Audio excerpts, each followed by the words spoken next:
El mundo marginal de María del Carmen Fernández López, La Pecas, conoció su último capítulo en la madrugada del 11 de agosto de 2003. El cadáver de esta mujer apareció cosido a cuchilladas en las proximidades del embalse de Trasona. La mano asesina de un hombre, Jesús Hilario de la Granda, puso el trágico final a una vida marcada por las drogas y la prostitución. La historia de este crimen comienza a escribirse de manera casual. Llama la atención que el día en el que suceden los hechos, Hilario no buscaba servicios sexuales de una prostituta, sino que se iba al cine ese día. Se iba al cine a Avilés. Y cuando llegó a la puerta del cine, pues no le convenció la cartelera o las películas que emitían y decidió venirse a Gijón, al cine. Entonces, al salir de Áviles, pasa por la calle Llano Ponte, donde habitualmente se colocan o se colocaban mujeres para ejercer la prostitución, entre ellas María del Carmen Fernández López, que en un momento determinado, y según el testimonio del propio Hilario, se abalanza sobre el coche obligándole a frenar y, pues, como no debía tener otra cosa mejor que hacer, pues accede a mantener relaciones sexuales con la prostituta a cambio de 20 euros, para lo cual se trasladan al pantano de Trasona, donde posteriormente fallece Carmen. Un simple cambio de planes que traería fatídicas consecuencias.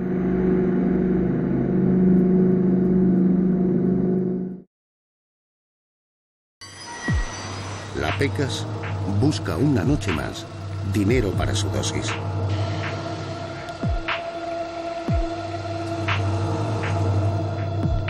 Pero esta no iba a ser una noche cualquiera.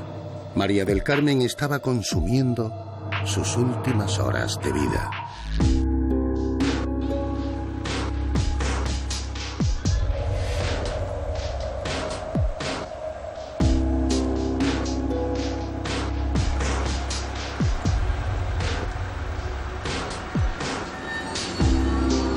Un coche se acerca. Carmen lo aborda bruscamente. Necesita ese dinero para calmar su ansiedad. Tío, anda, 30, venga. 30, tío, venga. El ocupante accede a contratar sus servicios. Ponen rumbo hacia el embalse de Trasona. Durante el trayecto, ninguno de los dos podría imaginar que sus vidas se habían cruzado de forma fatal. Una vez allí, la pareja se desplaza a los asientos de atrás.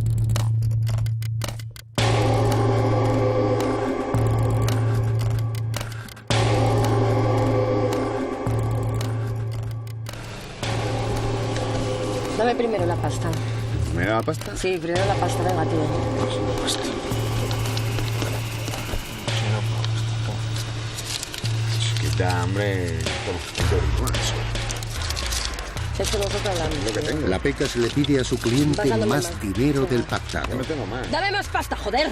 ¡Cómeles más pasta! Jesús Hilario, en una maniobra defensiva, propina a María del Carmen un codazo en la nariz que le rompe el tabique. Su cliente sale del coche, huyendo de ella.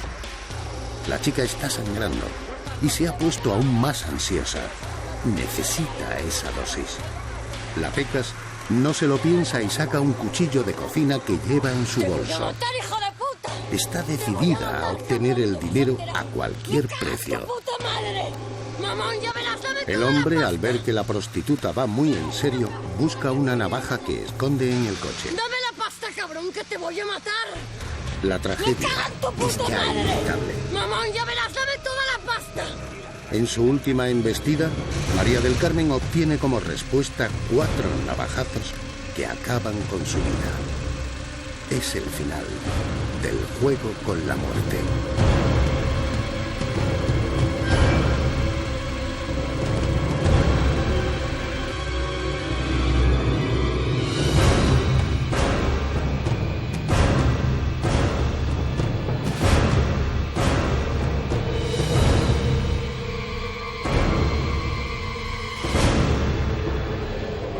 Queda en el lugar del crimen una estela de sangre.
A las 6 de la mañana, 3 pescadores encuentran el cuerpo sin vida de la joven. La tenue luz de la luna llena les deja vislumbrar con pánico el resultado de este horrible crimen. Fueron los primeros en ver el cadáver de María del Carmen. Hoy, 2 de ellos vuelven a la escena del crimen. Llegué con el coche, aparquélo aquí.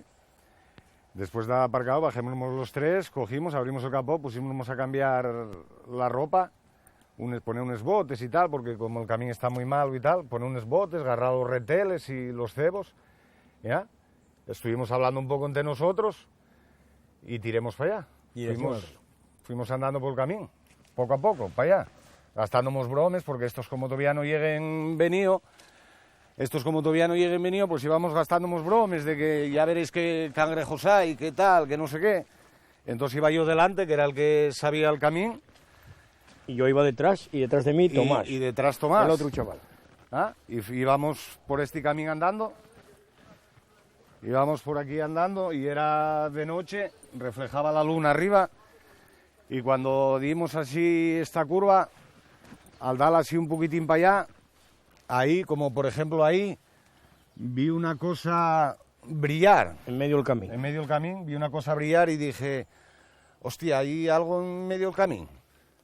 Y entonces Enrique dijo... Sí, no sé si fui yo o Tomás, O Tomás, que uno salió de el los dos. comentario de, será algún animal que tiraron ahí, será una oveja, un perro, algo que se murió, lo tiraron ahí. Pero él, no obstante, no estaba con toes, como iba el primero. Pero entonces yo dije, hostia, para ser un perro, digo, tiene que ser un mastín, porque muy grande ye. Digo, ye muy grande, y digo, no me parece un perro. Entonces nada, seguimos andando un poquitín más, y cuando faltarían 4 metros o 5, dije, hostia, yo esto ya, no sé, no me parece un perro. Entonces sacó un Kleenex. Acuérdame que sacó un Kleenex que llevaba y encendiólo para mirar. Y entonces al encenderlo y levantarlo hacia arriba, vimos que era un cuerpo.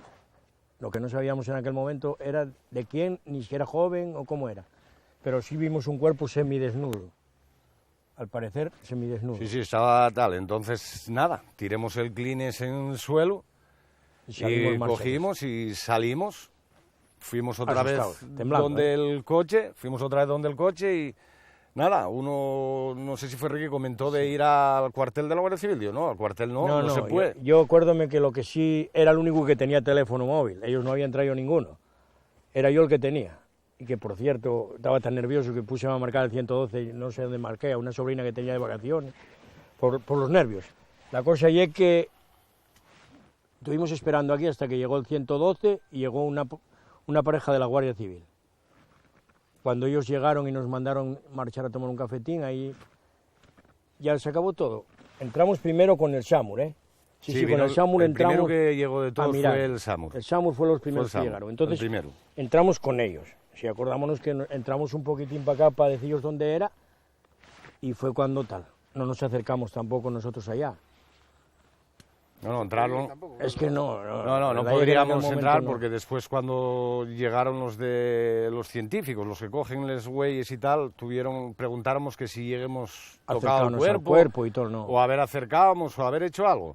Y dijimos que no, que nos acerquemos a 4 o 5 metros por ahí, que yo prendí un clines, prendí un clines y ese sí, tirélo ahí, pero lo demás nada. Aguanta un poco. Y entonces fue eso. Entonces ya salimos y claro, nerviosos, fuimos a comer un pincho y después de comer el pincho íbamos a marchar cuando paramos la Guardia Civil y dijo que si no nos daba más que fuésemos hasta el cuartel a declarar. Esta es la camisa con la que María del Carmen encontró la muerte. Estos son los restos que la Guardia Civil halló en la escena del crimen, junto con su cuerpo. La Policía Judicial de Gijón se moviliza. Una chica ha sido asesinada violentamente en su jurisdicción y el asesino anda suelto. Científicos e investigadores se ponen en marcha para dar caza al criminal.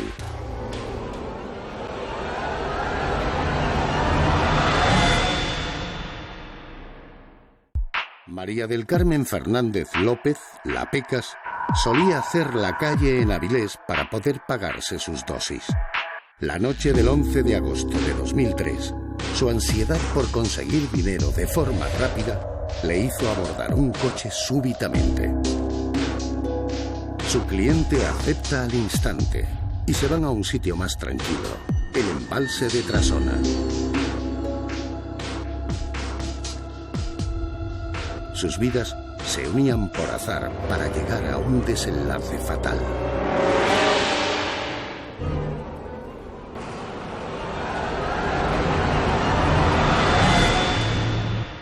Que aparece un cuerpo, el cuerpo de una mujer, esto sí se sabía, de una mujer joven, cerca del embalse de Trasona, que aparece semidesnudo, desnudo completamente. Esas son las primeras noticias que nos da la policía. Y entonces, bueno, ya nos acercamos hasta allí.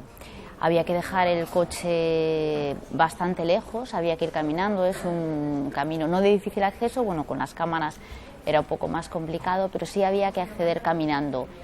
Y solo encontramos restos, pues se encuentran algunos guantes, bueno, más bien material que hubieran utilizado los forenses cuando encontraron el cuerpo allí.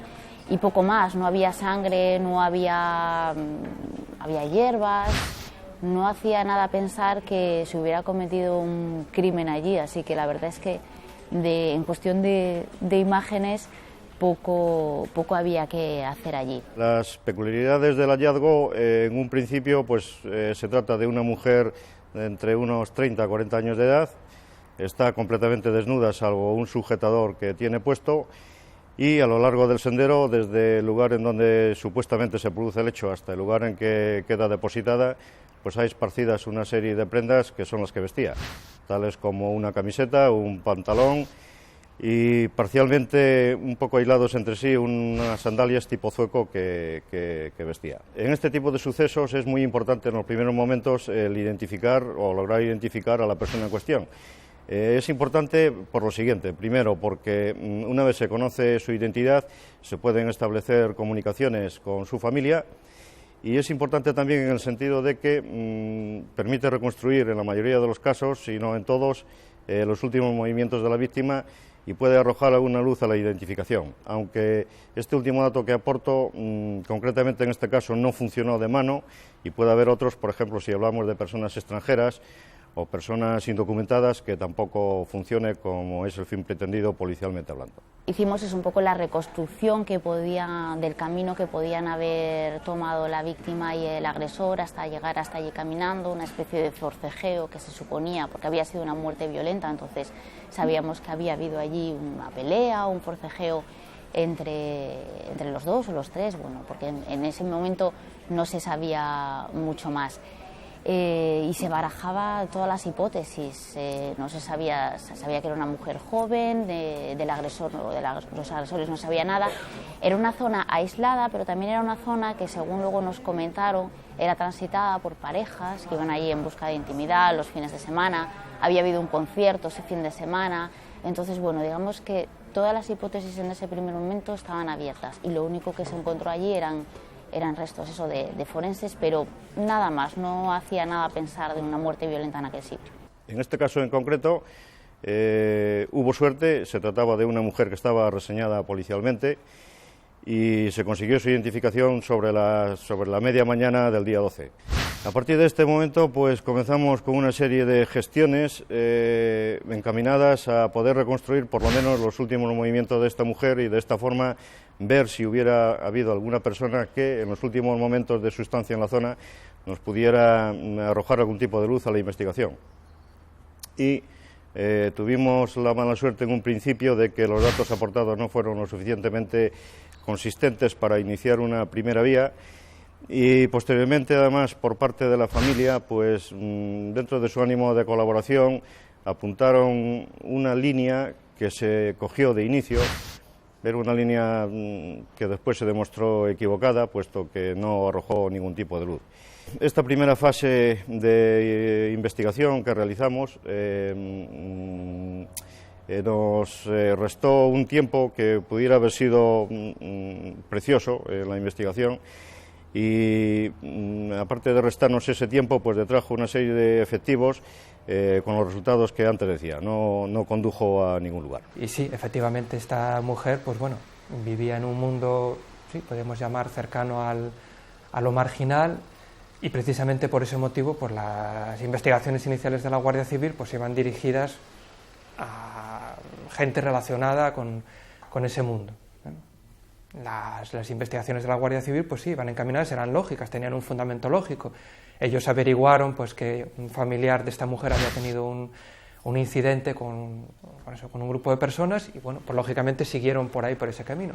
Además coincidía que una persona integrante de este grupo pues tenía un coche con unas características que había sido visto en el lugar de los hechos creo que la tarde anterior. Entonces bueno, las investigaciones aparentemente iban bien encaminadas, aunque luego no dieran resultado. La Guardia Civil yo creo que en un primer momento tenía un abanico muy amplio. Aparece el cuerpo de esa mujer con puñaladas, es una muerte violenta, pero luego una vez que al día siguiente, no recuerdo si fue al día siguiente o ese mismo día, se le practica la autopsia y ya se sabe a las pocas horas la identidad de esta persona, se sabe que era una joven, que era conocida o de una familia muy conocida de un barrio de Avilés, que además era toxicómana, que además, según algunos testigos del barrio donde estuvimos, pues para poder pagar la heroína a veces ejercía la prostitución. Entonces digamos que ya el abanico se abrió muchísimo más, ¿no? La policía nos hablaba que podía ser desde un ajuste de cuentas, porque bueno, su familia, algunos estaban en la prisión de Villabona, o creo que uno de los hermanos estaba en la prisión de Villabona, algún ajuste de cuentas, algún tema de drogas, algún cliente que por algún motivo pues hubiera decidido acabar con la vida de esta chica.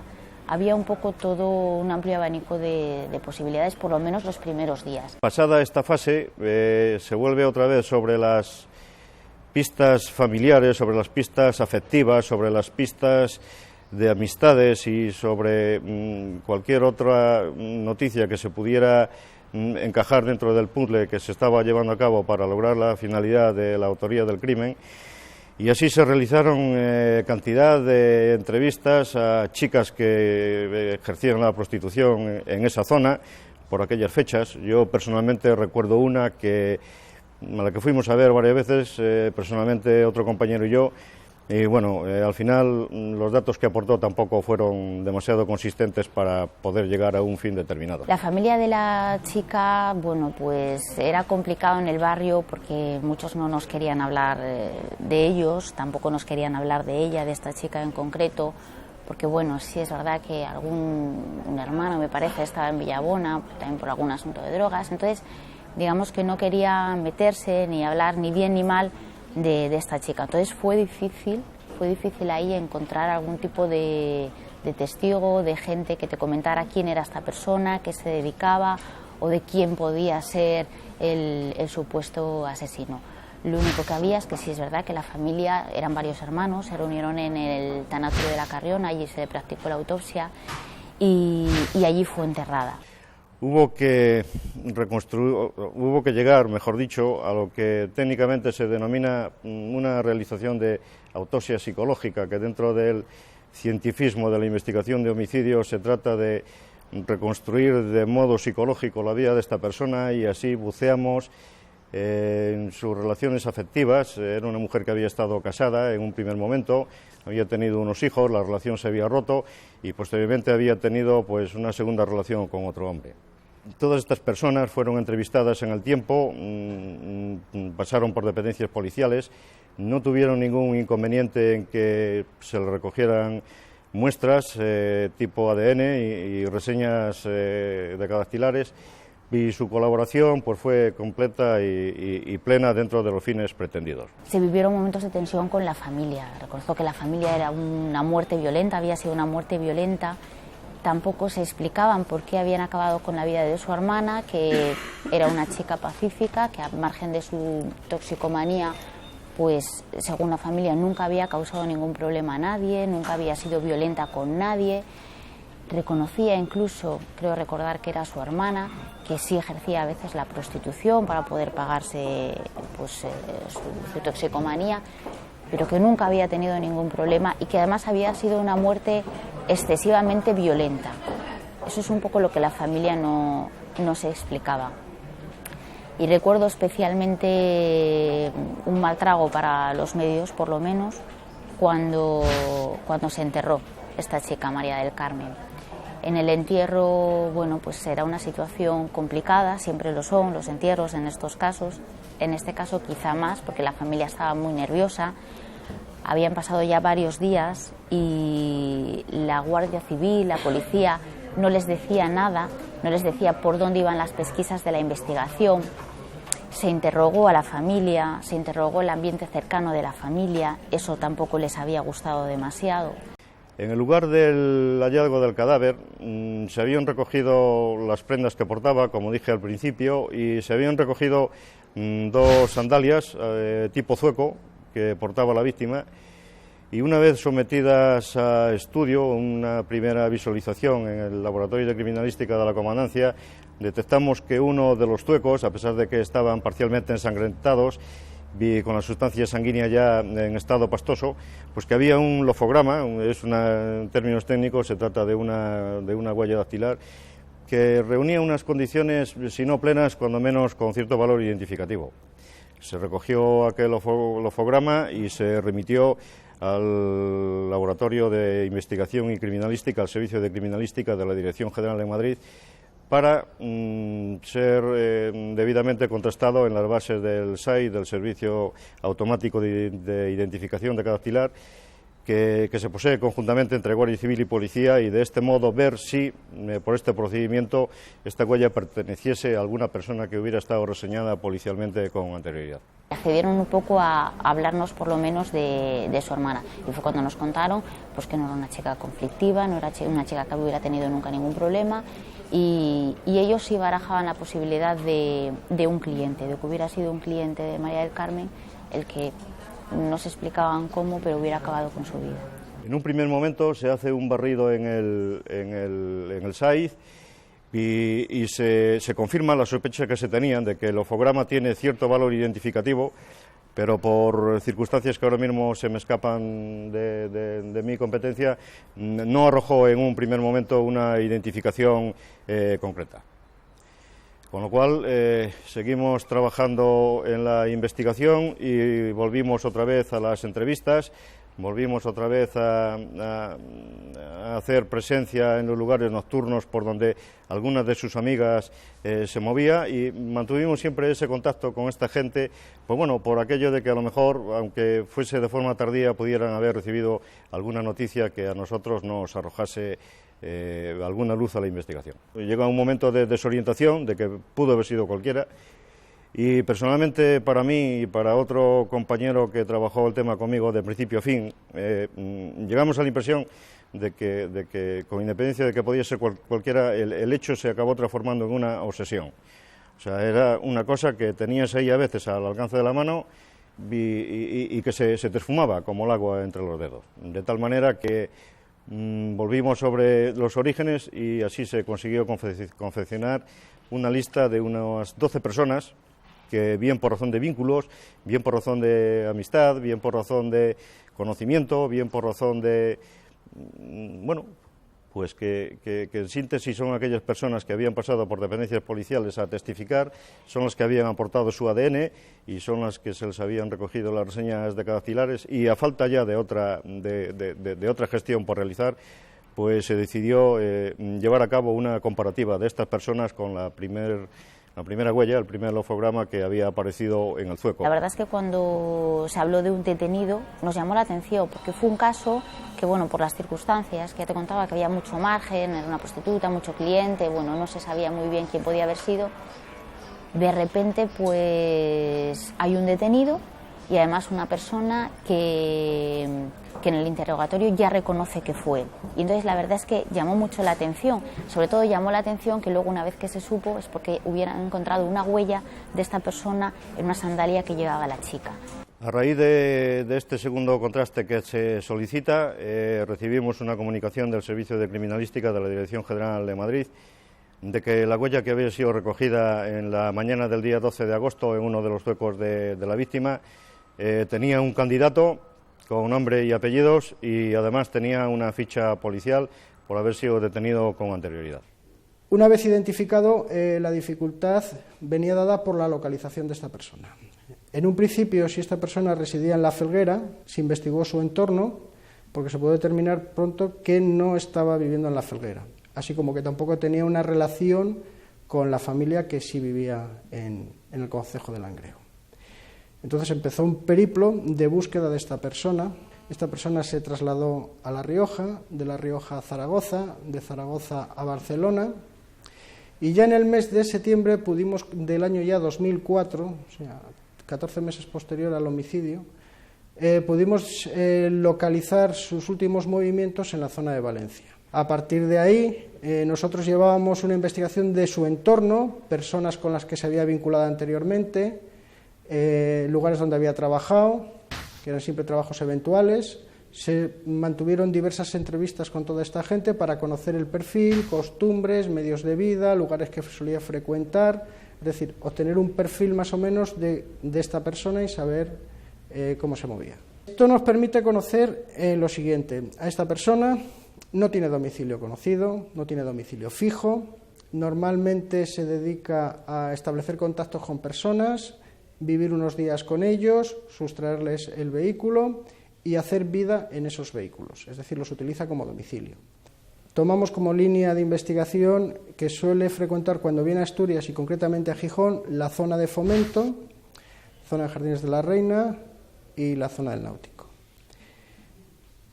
Estamos durante 15 o 20 días recorriendo toda esa zona, los distintos cafeterías, locales, clubs que existen en Gijón, en las inmediaciones de Gijón, zona de Siero y Langreo y Avilés, y no se da con él. Hasta que finalmente, en una de estas búsquedas, una tarde-noche, alrededor de las 9 de la noche, lo localizamos en una cafetería con un grupo de gente situada en la calle Marqués de San Esteban. La detención se produce de tarde, sobre las 19 horas. A las 23 horas de este día se procede a tomarle manifestación con la presencia del letrado en turno de oficio, y básicamente pues reconoció los hechos con total claridad. Además no se cortó para nada. Al enseñarle las fotografías de la víctima, las fotografías del lugar en donde había sido hallada, incluso las prendas que portaba y demás, las identificó sin ningún tipo sin ningún tipo de problema. María del Carmen Fernández López pertenece a una familia conocida como los Pecas, de ahí su sobrenombre. Se trata de un núcleo desestructurado y golpeado por la adicción a las drogas.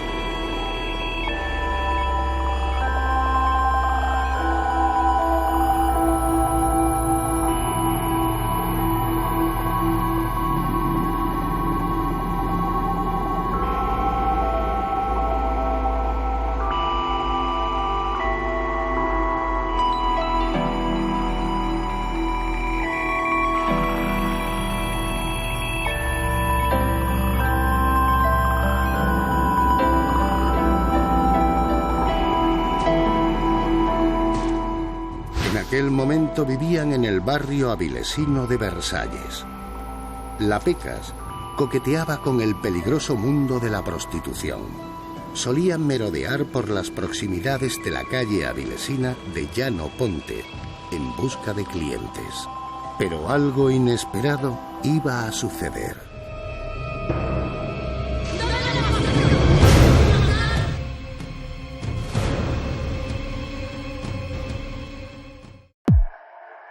El 11 de agosto de 2003, la calma marca la noche avilesina.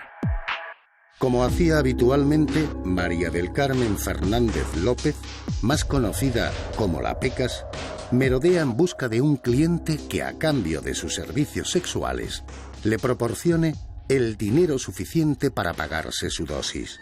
Pasadas las 12, un coche se acerca lo suficiente como para que la Pecas le dé el alto.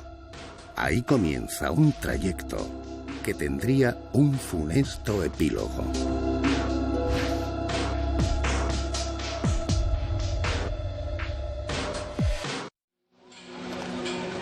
El asesino de la Pecas permanece casi 14 meses en libertad tras darle muerte.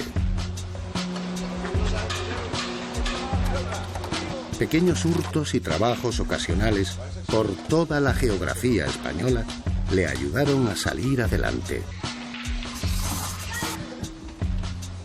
Su facilidad de palabra le sirve para relacionarse con algunas mujeres a quienes conoce a través de Internet.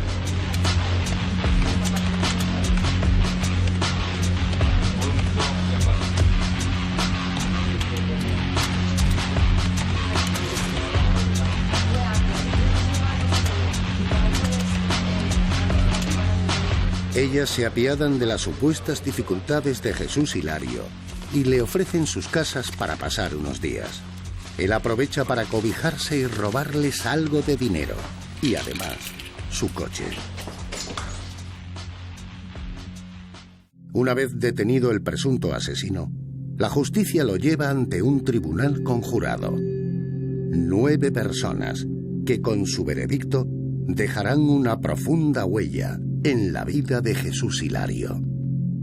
El trabajo del abogado defensor y el fiscal se someten al férreo control de un grupo de ciudadanos que se enfrentan por primera vez a una situación como esta. Una mujer pierde la vida violentamente y en su mano está la difícil decisión de encarcelar o poner en libertad a quien la Guardia Civil señala como posible autor material de los hechos. Yo estaba encargado de un juzgado de instrucción de Avilés y el asunto pues le correspondió a ese juzgado de instrucción por la fecha del hecho, la fecha en que supuestamente ocurrió la muerte de esta mujer. Pues en esa fecha estaba de guardia del juzgado de instrucción que llevaba yo y esa fue mi toma de contacto. La Guardia Civil instruye un atestado a raíz del hallazgo del cadáver, lo remite al juzgado y en el juzgado pues siempre que hay un asunto de estas características pues se lo comunican inmediatamente al fiscal, que toma conocimiento de él y a partir de ahí se inicia ya la tramitación. Fundamentalmente, lógicamente, la lleva a cabo el juzgado de instrucción, pero bueno, con la participación del fiscal y de las partes que se personen en el procedimiento. O sea, me correspondió, digamos, por unas normas de reparto, no por ningún otro motivo.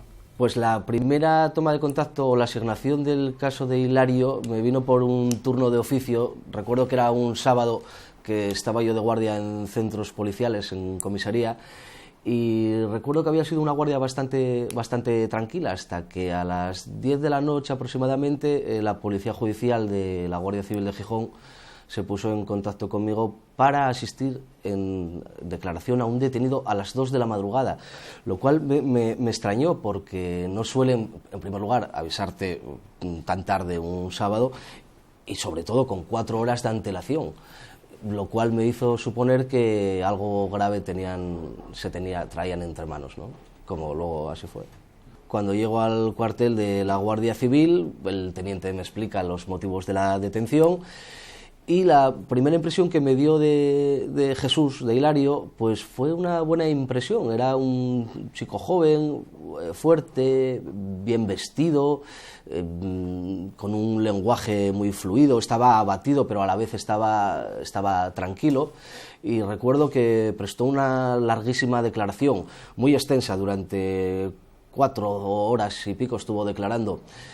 Contó con pelos y señales qué es lo que había ocurrido el día de la muerte de María del Carmen Fernández López. Cuando finalizó la declaración, ya amaneciendo, yo tuve la impresión de que decía la verdad.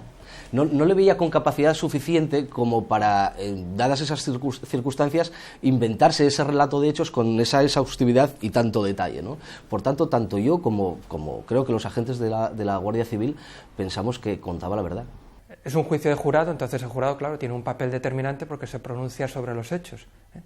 No emite sentencia, como se dice a veces erróneamente, sino que dicta un veredicto. Un veredicto es la contestación a una serie de preguntas sobre hechos.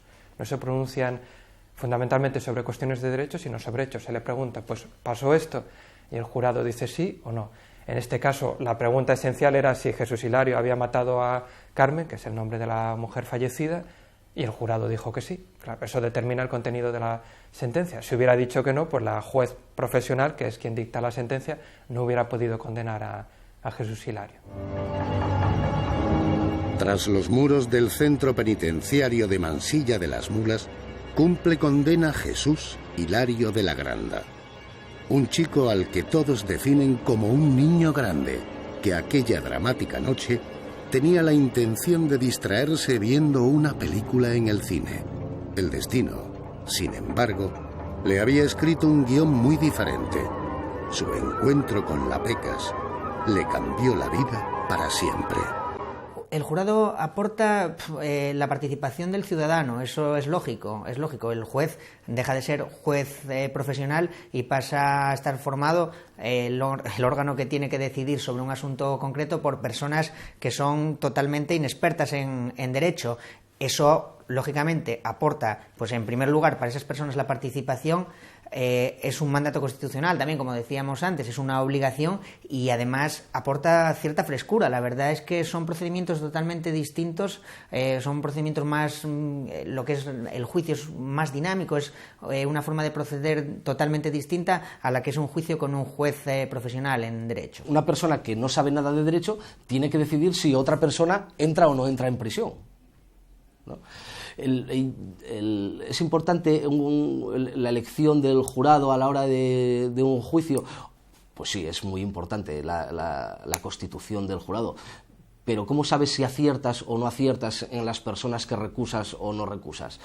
Pues no lo sabes hasta que se emite el veredicto, ¿no? Yo en este caso pensé, o el criterio que yo seguí para hacer las recusaciones, que únicamente tenía 3, que podía favorecerme más un jurado compuesto mayoritariamente por hombres que un jurado compuesto mayoritariamente por mujeres, pero realmente nunca se sabe porque cada persona piensa de una manera. Sí, claro, lógicamente hay cuestiones técnicas, cuestiones que con un tribunal de profesionales emplearías y en el jurado no se te puede ocurrir de ninguna forma emplear porque, bueno, el jurado no te va a entender. El jurado está compuesto por gente que de derecho no tiene ni la menor idea y todo lo que tú tratas de plasmar tienes que hacerle que llegue a esas personas de la forma más sencilla, de la forma más entendible. En ese sentido, claro, es bastante diferente a como puede ser un juicio con jurado o un juicio con un tribunal profesional, el empleo a lo mejor de jurisprudencia, etcétera, etcétera. Eso me parece que en un jurado es totalmente inviable, vamos, no llegaría, no se alcanzaría el fin que se pretende con un tribunal, o vamos, no llegaría tan profundamente como puede llegar en un tribunal, lógicamente. El juicio se desarrolla de forma parecida a un juicio sin jurado. Hay una primera fase de alegaciones previas, donde el fiscal y los abogados pues exponen sus pretensiones. Ahí ya pues cada parte anuncia de alguna forma pues cuál va a ser el contenido de su informe final. Si la defensa está interesada, como en este caso, en alegar legítima defensa, pues ya lo anuncia en este informe previo. Yo creo que hay legítima defensa pues por este motivo, por otro. La legítima defensa consiste en esto, en lo otro, en lo de más allá, tiene que cumplir estos requisitos y en este caso pues se cumplen por estos motivos, ¿no? Luego ya se pasa al momento de la prueba, se le toma declaración al acusado, a los testigos, se practican el resto de las pruebas.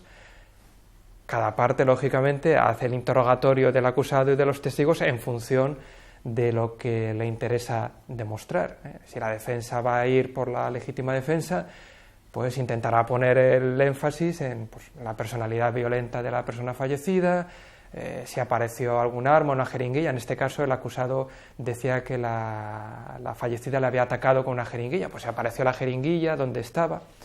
Y luego hay un momento final del procedimiento, ya que es el informe, donde pues, se remata todo lo que se ha venido diciendo anteriormente.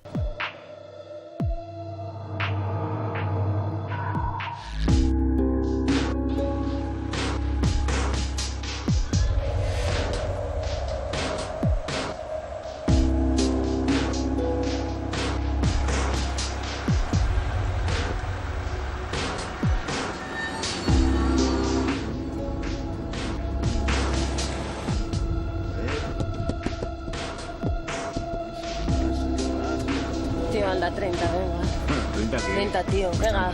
Sube. ¿Dónde vamos? Pues a los cojones.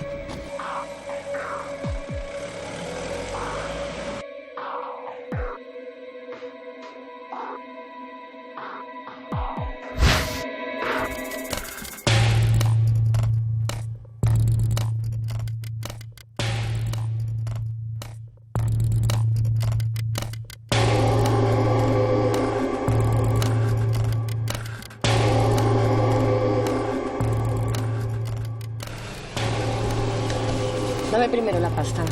¿Primero la pasta? Sí, primero la pasta, venga, tío. La pasta. Chiquita, hombre. Toma, Esto nosotros hablamos. lo que tengo. Pasándome más. Venga. Yo no tengo más. Dame más pasta, joder. No tengo más. ¿Cómo me des más pasta, No hostia? tengo más pasta, tía, pero ¿qué te pasa? ¡Puta madre, que me des más pasta!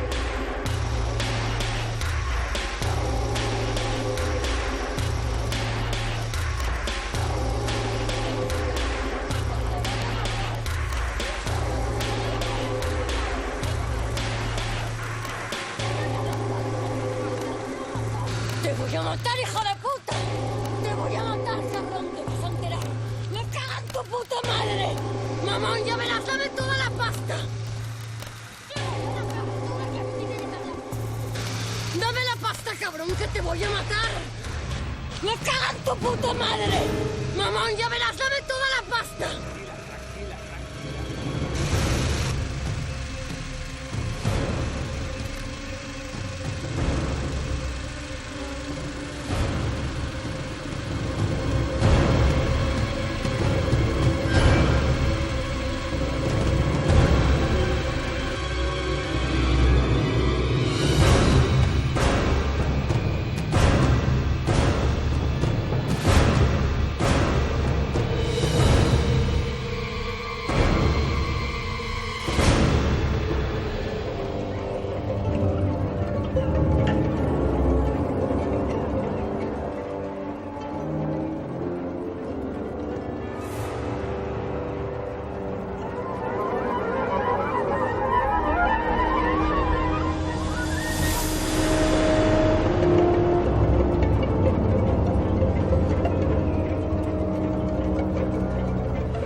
Era un juicio con jurado popular, efectivamente, y el problema, o el grave problema que a mí se me presentaba como abogado defensor era probar la legítima defensa que Hilario argumentaba, porque el Código Penal para la legítima defensa exige que concurran 3 requisitos: que exista una agresión injustificada, una agresión ilegítima, que atente contra la integridad física o la vida de una persona, que la persona que se defiende utilice para su defensa un instrumento de similares características o proporcional al instrumento que utiliza el agresor, es decir, que si usted me agrede a mí a base de patadas y puñetazos, yo para defenderme no puedo dispararle con una pistola, puesto que no estoy utilizando un instrumento de similares características o proporcional al que usted utiliza. Y el tercero de los requisitos es que el que alega la legítima defensa no debe de haber provocado la agresión inicial. El asunto era complicado porque no estaba muy claro, a mi juicio, ni lo uno ni lo otro, ni que hubiera existido un ataque previo por parte de la víctima, ni que no hubiera existido.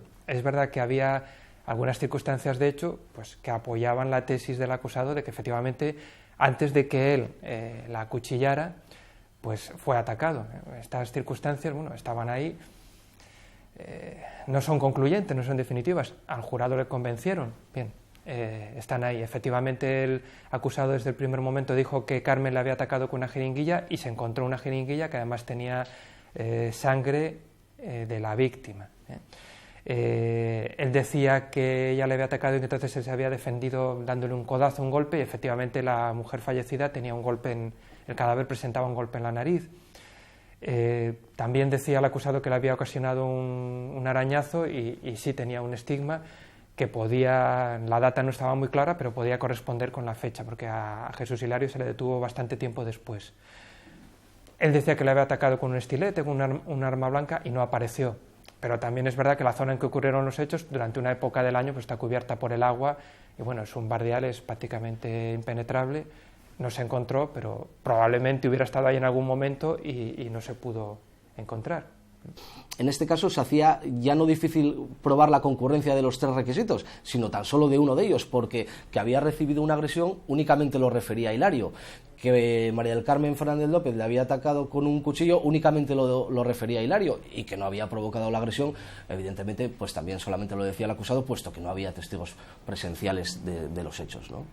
Entonces, lo que había que hacer pues era tirarse al resto de indicios y de pruebas más o menos concluyentes que ya se habían practicado en la instrucción, y con todo ello pues tratar de convencer al jurado de que efectivamente Hilario actuó en defensa propia. Siempre mantuvo la misma línea discursiva, sin contradicción ninguna, y por tanto es algo que jugaba a nuestro favor, ¿no?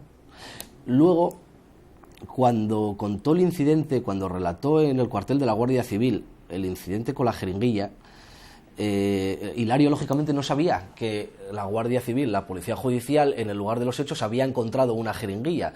En el acto del juicio probamos que la jeringuilla, o concretamente la sangre que había, o los restos de sangre que había en esa jeringuilla, pertenecían a María del Carmen Fernández López.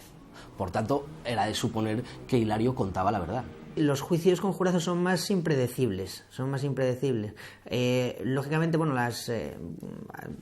en un juez, más o menos de los jueces que hay aquí en Asturias, un tribunal, las secciones que hay de la audiencia provincial, las 3 secciones penales de la audiencia provincial, pues más o menos todos ya sabemos un poquitín cómo son los criterios, por dónde pueden ir los tiros más o menos cuando te toca un juicio en alguno de esos ámbitos. En el jurado es totalmente impredecible, son personas que no tienen absolutamente ningún conocimiento sobre el derecho, y son personas que se enfrentan además a ese procedimiento por vez primera. Ellos hasta entonces no habían visto absolutamente nada de la causa, no saben nada de la causa, salvo lo que puedan haber a lo mejor oído en algunas noticias que hayan salido, que les suene por alguna otra cuestión, pero en principio ellos no saben nada.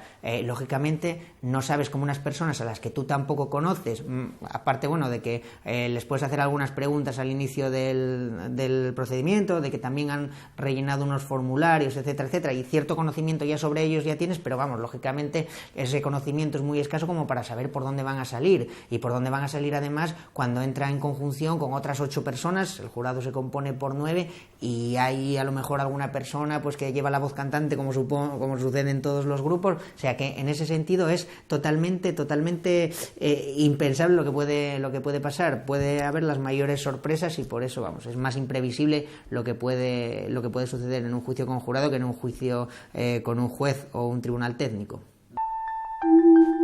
Han pasado más de 5 años desde que Jesús Hilario de la Granda acabó con la vida de María del Carmen Fernández López, la Pecas. Una vida de sombras que contrasta con las flores que posiblemente nunca tuvo y que hoy adornan su tumba.